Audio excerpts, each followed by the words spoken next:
When a man's servant shall play the cur with him, look you, it goes hard. One that I brought of a puppy, one that I saved from drowning, when 3 or 4 of his blind brothers and sisters went to it. I have taught him, even as one should say precisely.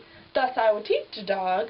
I was sent to deliver him as a present to Mistress Sylvia from my master, and I came no sooner into the dining chamber, but he steps me up to her tender, and steals her captain's leg. Oh, 'tis a foul thing when a cur cannot keep himself in all companies. I would have, as one should say, one that takes upon him to be a dog indeed, to be, as it were, a dog at all things. If I had not more wit than he, to take a fault upon me that he did, I think verily he had been hanged for. Sure as I live, he'd suffered for. You shall judge. He thrust me himself into the company of 3 or 4 gentlemen like dogs under the Duke's table. He had not been there, bless the mark, a pissing while, but all the chamber smelt him. Out with the dog, says one. Whacker is up, says another. Whip him out, says the third. Hang him up, says the Duke.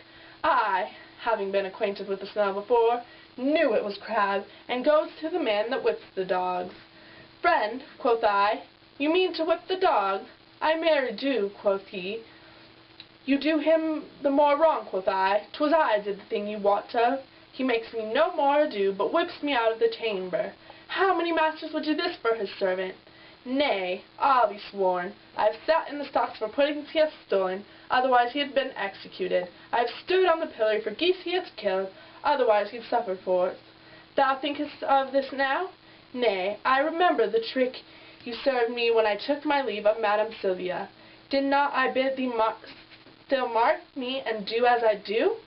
What didst thou see me heave up my leg and make water against a gentleman's farthingale? Didst thou ever see me do such a trick?